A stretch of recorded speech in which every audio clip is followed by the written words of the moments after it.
베드로의 오순절 설교로 3,000명이 회개하고 세례를 받았습니다. 그래서 세워진 교회가 예루살렘 교회입니다. 그들은 사도의 가르침을 열심히 받았고 떡을 떼며 교제하고 또 기도하기를 힘쓰는 교회였습니다. 기사와 표적이 그들 가운데 많이 일어났습니다. 성도들이 자발적으로 자신의 재산을 팔아서 소유를 내어서 가난한 자들을, 불쌍한 자들을 도왔습니다. 모이기를 힘쓰는 교회였습니다. 예루살렘 교회는 오늘날로 말하면 사도들이 공동 목회를 했던 교회라 그렇게 볼 수 있겠죠. 어쨌든 그 사도들 중에서도 가장 중심이 되었던 사도는 베드로였을 것입니다. 한 번에 성도가 3,000명이 됐으니까 얼마나 목회하는데 바빴겠습니까? 그런데 오늘 베드로와 요한 사도가 성전에 올라가고 있습니다. 성전에 왜 올라가는고 하니까 기도하러 올라갔습니다. 때가 제9시 기도 시간이라 그랬는데요, 오늘날로 말하면 오후 3시가 되겠습니다. 시편 55편 17절에 보면 저녁과 아침과 정오에 내가 근심하여 탄식하리니 여호와께서 내 소리를 들으시리로다 그랬어요. 그래서 이 말씀대로 유대인들은 아침과 정오와 저녁, 그러니까 오전 9시와 12시와 오후 3시에 기도하는 습관이 있었습니다. 베드로가 오후 3시에 기도 시간에 성전에 기도하러 올라가는 것입니다. 근데 여러분, 우리가 여기서 아주 이상한 장면을 하나 보아야 됩니다. 궁금한 것이 하나 있어야 됩니다. 예루살렘 교회가 생겼는데 왜 사도들이 성전에 기도하러 올라가는 것입니까? 여러분, 교회가 생겼잖아요. 오늘과 같이 교회 건물이 있었던 것은 아니겠지만은 집에서 모였든지 아니면 특별한 회집 장소에서 모였든지 어쨌든 예수 믿는 사람들이, 세례받고 성도가 된 사람들이 교회에 모여서 기도를 해야지요. 왜 성전에 기도하러 올라가느냐 이 말입니다. 사도행전 2장 46절에 보니까 날마다 마음을 같이하여 성전에 모이기를 힘쓰고 그랬어요. 예루살렘 교회 성도들이 모이기를 힘썼는데 어디에 모였느냐? 성전에 모이기를 힘썼다는 것입니다. 예수님께서 그 성전을 가리켜서 그렇게 말씀하셨잖아요. 이 성전을 헐라 내가 사흘 동안에 다시 일으키리라. 예수님께서 자기 몸된 성전을 가리켜 하신 말씀이라 그랬습니다. 그 예수님이 부활하셨지 않습니까? 그 예수님이 승천하셨지요. 그러면 이제 예수님 성전 시대가 열린 거 아닙니까? 그러면 교회가 예수님 성전에서 기도를 하고 성령의 전이신, 성령의 성전이신 교회에서 기도를 하고 모여야지 왜 돌 성전에 찾아가느냐 이 말입니다. 예수님께서 십자가에 달리셨을 때에 성소의 휘장이 위에서부터 아래로 찢어졌다 그랬습니다. 지성소에 하나님이 거하시니까 그 거룩하신 하나님 앞에 설 수가 없어서 커튼으로 이렇게 막아놨는데 그 휘장이 찢어졌다. 그것은 이제 하나님께서 더 이상 거기 거하시지 않는다는 말입니다. 이제는 더 이상 돌 성전이 그 법적인 기능을 더 이상 할 수가 없다. 이것을 말해주는 것이죠. 더 이상 구약의 희생 제사를 드리려고 성전에 올라가면 안 됩니다. 이제는 제사를 통해서 하나님께 나아가는 것이 아니고 예배를 통해서 하나님께 나아가는 시대가 된 것이죠. 여러분, 이제는 더 이상 이 혈통적으로 유대인이 하나님의 백성 아닙니다. 옛 이스라엘 백성이 하나님의 백성이 아니고 예수 그리스도의 이름으로 세례받고 성령 받은 성도가 하나님의 백성이요 새 이스라엘 백성이죠. 할례가 하나님 백성의 표가 아니고 세례가 하나님 백성의 표가 된 시대가 된 것이지요. 그런데 왜 사도들은 기도하러 성전에 올라가고 왜 예루살렘 성도들은 성전에 모이기를 힘썼습니까? 아직까지 옛 언약 시대가 완전히 끝나지 않았기 때문입니다. 이미 새 언약 시대가 시작이 되었지요. 예수님으로 말미암아 이미 새 언약 시대가 시작이 됐고 왔지만은 하나님께서 옛 언약 시대를 바로 끝내지 않으시고 유예 기간을 두신 거예요. 유예 기간을. 그래서 옛 언약 시대가 완전히 종결되지 아니하고 옛 언약 시대와 새 언약 시대가 겹쳐 있는, 이걸 조금 어려운 말로 중첩기라 그렇게 말을 합니다. 언약의 중첩기. 하나님께서 왜 언약의 중첩기를 두실까요? 왜 유예 기간을 두실까요? 옛 언약에 속했던 자기 백성들 있지 않습니까? 유대인들, 옛 이스라엘 백성들, 그 중에 남은 자들, 하나님께서 구원하시기로 작정하신 남은 자들, 그 남은 자들을 다 구원하시는 시간인 것입니다. 그 사람들은 구약의 예언을 따라서 메시아가 올 것이다 이 예언은 알지만은 예수님이 메시아다 이 말을 모르는 거예요. 이 진리를 모르는 거예요. 그래서 너희가 고대하고 기다리던 그 메시아가 바로 예수님이다, 이것을 가르치고 이 복음을 전해서 옛 언약 백성들 가운데, 옛 이스라엘 백성들 가운데 남은 자들이 다 회개하고 돌아올 수 있는 시간을 주시고 계시는 것입니다. 또 그들에게 핑계할 수 없도록, 나는 예수님 이름 안 들어봤어, 나는 예수님이 메시아인지 몰랐어, 그렇게 핑계하지 못하도록 하기 위해서 하나님께서 복음 전파의 기간으로 이 유예 기간을, 중첩기를 두시는 것입니다. 여러분, 이 중첩기는 한 세대입니다. 한 세대. 이 중첩기가 언제 끝나느냐? 옛 언약 시대가 언제 끝이 나느냐? 예수님께서 감람산에서 성전에 대해서 예언하셨던 것이 바로 이것입니다. 성전이 무너지는 그날입니다. 예루살렘 돌 성전이 무너지는 그날이 옛 언약 시대가 끝나는 날입니다. AD 70년 로마에 의해서 성전이 돌 위에 돌 하나 남기지 아니하고 다 무너지는 그때가 바로 옛 언약 시대가 종결되는 시대인 것이죠. 그 전까지는 옛 언약 시대, 그러니까 옛 언약도 있고 새 언약도 있는, 겹쳐 있는 시대다. 이것을 우리가 꼭 알아야 됩니다. 여러분, 이 사실을 모르면은요 절대로 사도행전을 이해할 수가 없습니다. 여러분, 절대로 사도행전 이해가 안 됩니다. 여러분, 사도행전 때문에 얼마나 많은 이단이 생겼는지 모르시죠? 여러분, 사도들은 그렇기 때문에 먼저 유대인들에게 복음을 전했어요. 예. 여러분, 우리가 바울이 이방 선교의 첫 번째 선교사다, 바울은 이방에 나가서 전도를 했다, 이렇게 많이 알고 있지만은요, 이방 땅에 나가서 누구에게 전도했는지 아십니까? 유대인들에게 했습니다. 유대인들에게.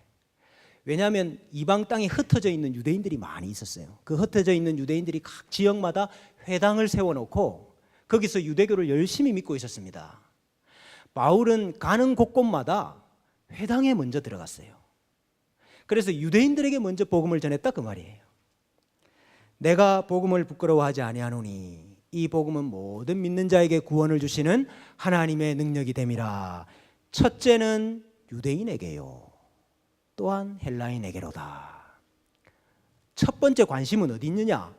옛 언약 백성들 회개하게 만들고 옛 언약 백성들 중에 남은 백성들 구원하는 것이 이 시대의 사명이다 이 말입니다. 중첩기의 사명이다 그 말이에요. 갈라디아 교회를 향해서 바울이 너희들 할례 받으면 세례가 무효다, 세례가 아무 의미가 없다, 할례 받지 말라고 얼마나 강하게 이야기를 했습니까? 근데 정작 바울 자신은 디모데를 데리고 가가지고 할례를 시켜요. 여러분, 이걸 어떻게 이해를 할 겁니까? 그래서 많은 사람들이 봐라, 신약 시대인데도 할례 행하지 않느냐? 신약 시대인데도.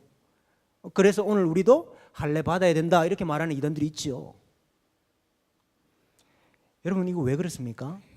아직까지 중첩기이기 때문에 이게 가능한 것입니다. 하나님 백성의 표로 할례도 있고 세례도 아직 있는 거예요. 그래서 바울이 이렇게 한 이유를 이렇게 말하지요. 고린도전서 9장 20절에 유대인들에게 내가 유대인과 같이 된 것은 유대인들을 얻고자 함이요, 율법 아래에 있는 자들에게는 내가 율법 아래에 있지 아니하나 율법 아래에 있는 자 같이 된 것은 율법 아래에 있는 자들을 얻고자 함이라 그랬어요. 이 디모데는 부모 중에 한 사람이 유대인입니다. 그렇기 때문에 걸리는 것을, 그 할례 때문에 걸리는 것을, 복음 받는 것을 꺼려했죠. 그래서 그것을 막기 위해서 디모데에게는 할례를 시킵니다. 그러나 디도에게는, 디도는 부모가 둘 다 이방인이거든요. 기도에게는 할례를 시키지 않습니다. 걸릴 것이 없기 때문에. 멸망에 가증한 것이 거룩한 곳에 선 것을 보거든 그때 다 도망가라 그랬습니다. 그러니까 성전이 무너지는 이 분명한 증거가 있기 전에는 아직까지 성전에서 유대인들을 구원해야 되는 시대인 것입니다. 사도행전은 바로 중첩기예요. 오늘 본문에도 그래서 베드로와 요한이 성전에 올라가서 예수 그리스도를 증거하고 있습니다. 예수 그리스도를 증거해서 거기서도 많은 하나님의 백성들이 돌아오죠. 옛 언약 백성들이 돌아오더라 이 말이에요. 여러분, 오늘날은 더 이상 중첩기가 아닙니다. AD 70년으로 중첩기는 끝이 났습니다. 오늘날에는 성전도 있고 교회도 있는 그런 시대 아닙니다. 오늘날에는 제사도 있고 예배도 있고 할례도 있고 세례도 있고 안식일도 있고 주일도 있는 이런 시대가 아닙니다. 여러분, 이제는 더 이상 할례 받으시면 안 됩니다. 예. 이제는 더 이상 성전이 어디 있느냐 성전 찾아가면 안 됩니다. 예. 이제는 예수 그리스도 안에서 온전한 성전이 이루어졌습니다. 온전한 구원이 이루어졌습니다. 여러분, 그렇다면은 오늘 이 성전 문 앞에 걷지 못하는 이 사람을 일으켜 세운 이 표적이 도대체 무슨 의미입니까? 성전은 만민이 기도하는 집이라 그랬죠. 그래서 그 말씀대로 사도들이 기도하러 성전에 올라갑니다. 그런데 성전 안에 들어가지를 못하고 문 밖에 앉아 있는 사람이 한 사람 있네요. 이 사람은 나면서부터 걷지를 못하는 사람입니다. 그래서 다른 사람들이 이 사람을 성전 문 앞에다가 데려다 주어야 됩니다. 그러면은 하루 종일 성전에 들어가는 사람들에게 구걸을 해서 연명을 하는 불쌍한 사람입니다. 여러분, 이 미문을 통해서 성전에 들어가는 이 외식하는 유대인들이 말이죠, 나는 자비를 베푸는 사람이다, 이거 과시하기 위해서 여기 있소이다, 이렇게 땡그랑 하는 것도 아니고 여기 있소이다 이러고 동전을 한 입씩 주는 거예요. 그러면 그거 받아가지고 연명을 하는 사람입니다. 여러분, 이 사람은 기도 시간이지만은 기도하러 들어갈 수가 없어요. 이 사람이 구걸을 하고 먹고 살아야 되기 때문에 그런 것도 있지만은요, 원래 이런 사람은 성전에 들어갈 수가 없는 겁니다. 다리가 불편하거나 걷지를 못하거나 쩔뚝거리거나 저는 사람들은 성전에 들어가서 제사할 수가 없습니다. 구약율법에 보면은 레위기 21장 18절 이하예요. 누구든지 흠이 있는 자는 가까이 하지 못할지니 곧 맹인이나 다리 저는 자나 코가 불완전한 자나 지체가 더한 자나 발 부러진 자나 손 부러진 자나 등 굽은 자나 키 못 자란 자나 눈에 백막이 있는 자나 습진이나 버짐이 있는 자나 고안 상한 자나 제사장 아론의 자손 중에 흠이 있는 자는 나와 여호와께 화제를 드리지 못할지니 그는 흠이 있은즉 나와서 그의 하나님께 음식을 드리지 못할지니라, 그렇게 되어 있어요. 이 육체에 흠이 있다, 오늘날로 말하면 장애가 있다 이 말입니다. 근데 육체에 흠이 있는 이 사람은 성전에 들어갈 수가 없다, 제사 드릴 수가 없다, 하나님께 음식을 드릴 수가 없다, 제사 드릴 수가 없다 이 말이에요. 이 말이 무슨 말입니까? 하나님께 나아갈 수가 없는, 하나님과의 교제가 단절된 사람이다 이 말입니다. 여러분, 이건 구약시대와 언약의 중첩기에만 해당되는 사항입니다. 육체에 흠이 있다는 거, 육체의 흠이라는 게 하나님께 나아갈 수 없다는 것을 상징했던 시대는 구약시대와 언약의 중첩기까지고, 오늘 우리는 그렇지 않습니다. 오늘 우리 장애인들 하나님께 나올 수 없습니까? 그렇지 않습니다. 그러니 여러분, 지금 이 나면서부터 걷지 못하는 이 사람의 딱한 형편이라는 것은 단순히 장애가 있어서 고통스럽고 어렵겠다, 이것이 아닌 것이에요. 먹고 살 것이 없어서 구걸하면서 사니까 참 불쌍하다, 이 정도 의미가 아니고, 이 사람은 성전에 들어갈 수 없는 근본적인 고통이 있는 사람입니다. 하나님께 나아갈 길이 막혀 있는 사람이라 이 말입니다. 하나님의 백성들 가운데 살지만은 하나님의 백성답게 살 수가 없는 것이죠. 성전 문 앞에까지는 왔지만은 그 성전 안으로 들어가서 기도할 수는 없는 그 고통을 가진 인생이라 이 말입니다. 그런데 오늘 베드로와 요한 사도가 한 일이 무엇이냐? 성전 안으로 들어가지 못하는 이 사람을 성전 안으로 들어갈 수 있도록 만든 것입니다.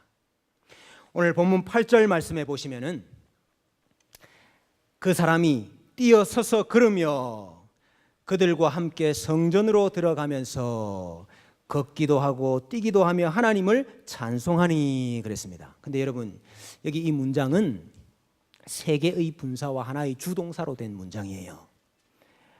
사실은 오늘 우리 번역을 보면은 주동사가 하나님을 찬송하는 것으로 되어 있죠. 성전에 들어가면서 걷기도 하고 뛰기도 하면서 하나님을 찬송했다. 이 하나님을 찬송했다는 것이 주동사처럼 번역이 되어 있지만은요. 그러나 사실 주동사는 성전에 들어갔다. 이것이 주동사입니다. 그러니까 다시 번역을 하면은 걷기도 하고 뛰기도 하고 하나님을 찬송하면서 그들과 함께 성전으로 들어갔다. 이렇게 번역을 해요. 성전으로 들어갔다는 것이 강조가 되고 있다 이 말입니다. 치유의 결과가 무엇입니까? 낫게 하신 결과가 무엇입니까? 성전으로 들어갈 수 있는 사람이 되었다 이것입니다. 이 말이 무슨 말입니까? 하나님과의 관계가 회복되게 되었다. 이제 하나님께 제사 드릴 수 있는 사람이 되었다. 하나님 앞에 나아갈 수 있는 사람이 되었다. 이것을 보여주는 표적인 것입니다. 여러분, 무엇으로 이 일이 가능했지요? 베드로와 요한이 한 일입니까? 그렇지 않습니다. 나사렛 예수 그리스도의 이름으로 한 일이라 그랬습니다. 정확하게 말하면 나사렛 예수 그리스도의 이름 안에서 한 일이라 이렇게 되어 있습니다.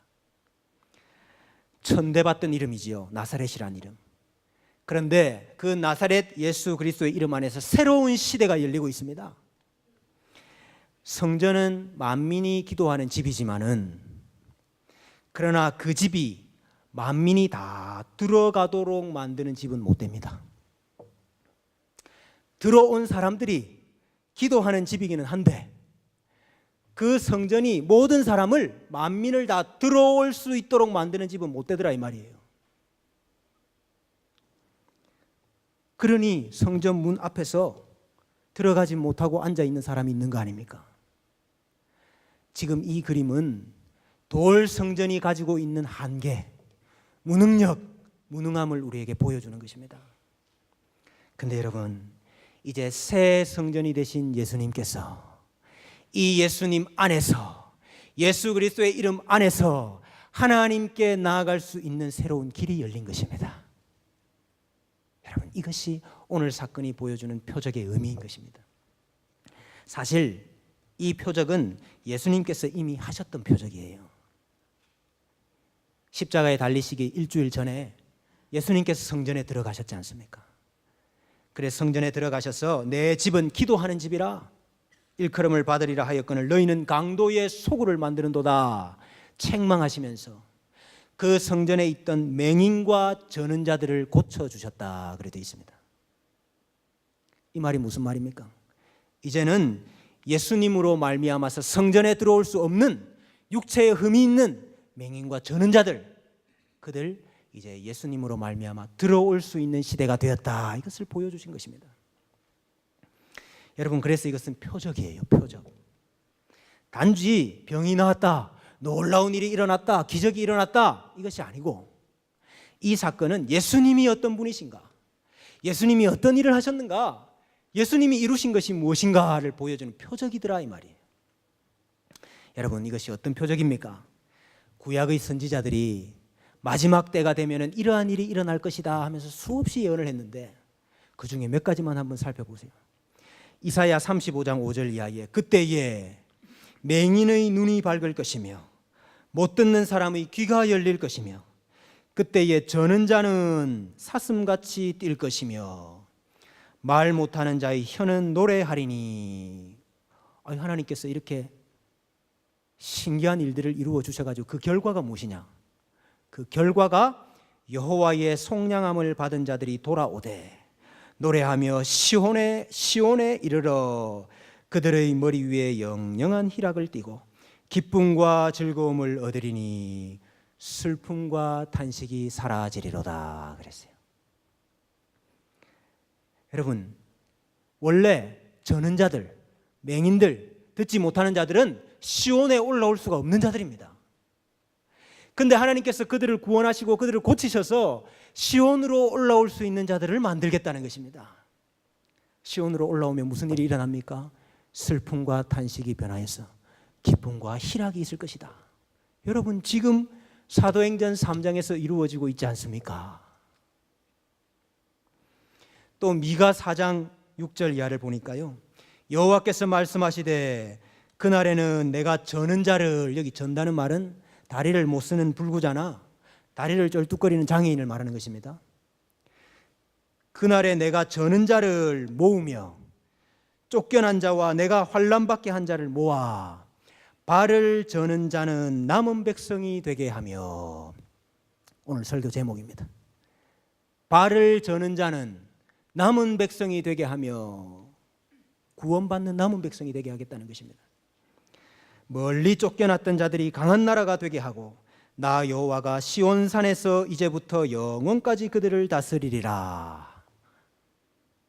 여러분, 하나님 앞에서 쫓겨났던, 하나님 앞에서 발을 절어서 시온으로 나올 수 없는 자들을 불러서 내 백성 되게 만들어 주겠다, 남은 자가 되게 하겠다.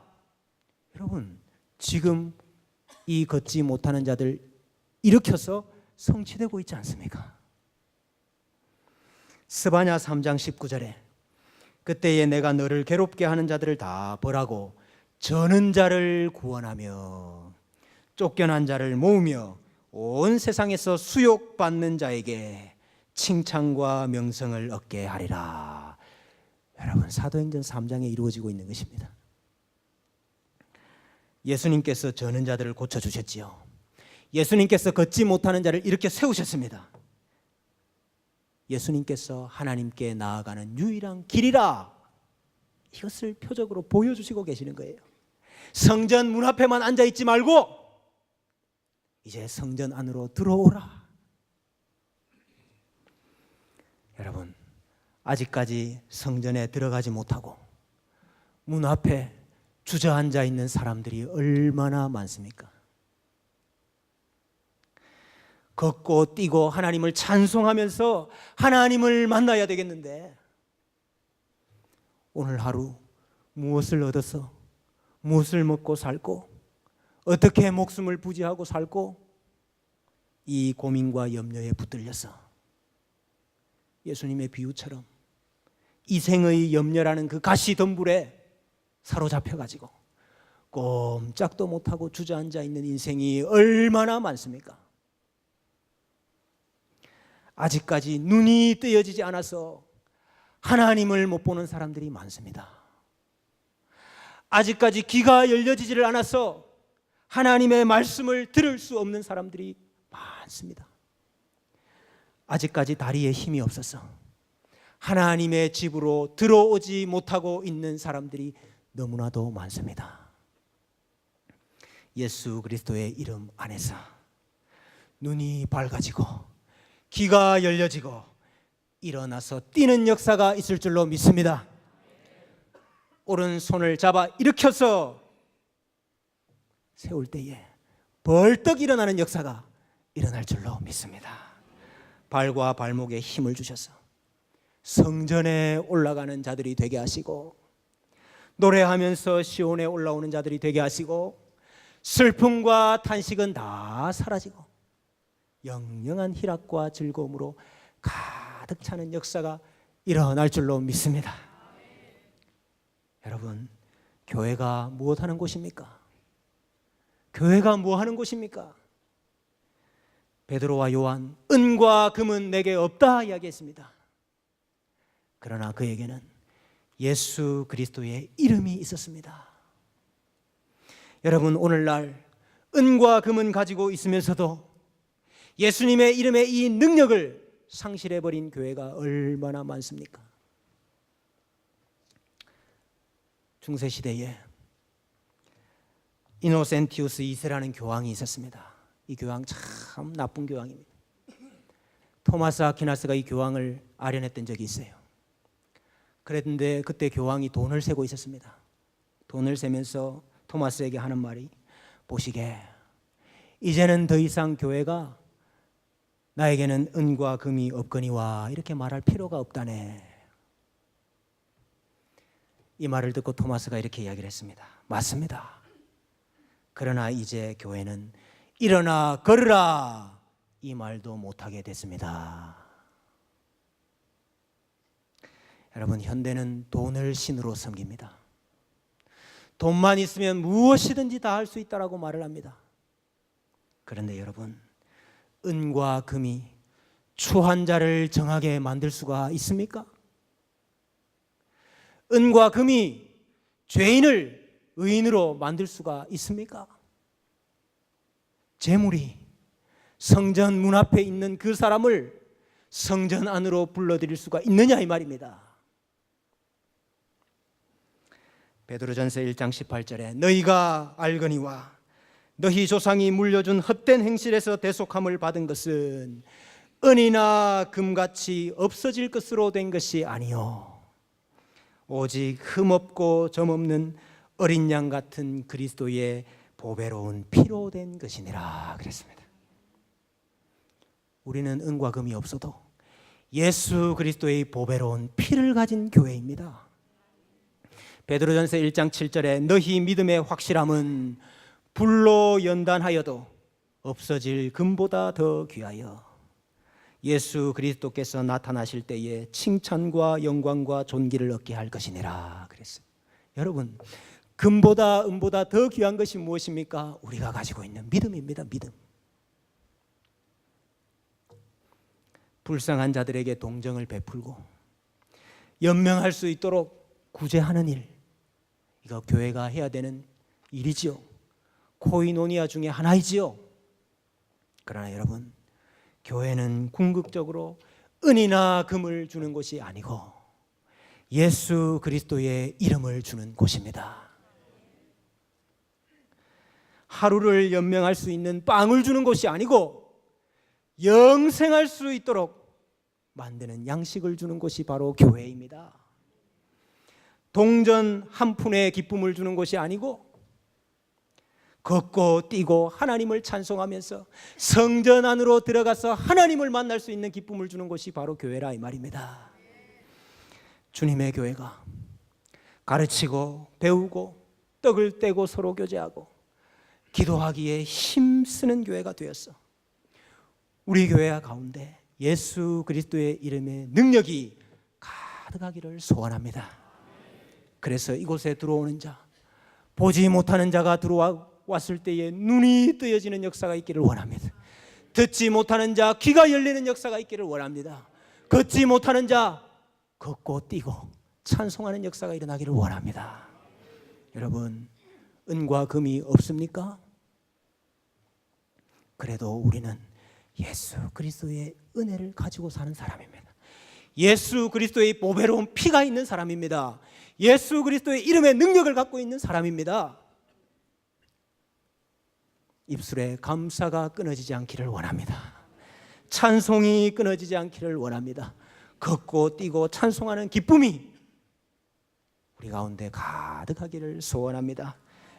우리 하나님께서 여러분 은과 금이 없어도 궁핍하지 않게 하시고 핍절하지 않게 하시고 피곤하지 않게 하시고 예수 그리스도의 이름 안에서 새 힘을 주시고 모든 슬픔과 탄식이 사라지고 기쁨과 감사가 가득한 가정들 되시고 성도들이 되시고 그러한 가정과 성도로 만들어 주시기를 주님의 이름으로 간절히 축원합니다.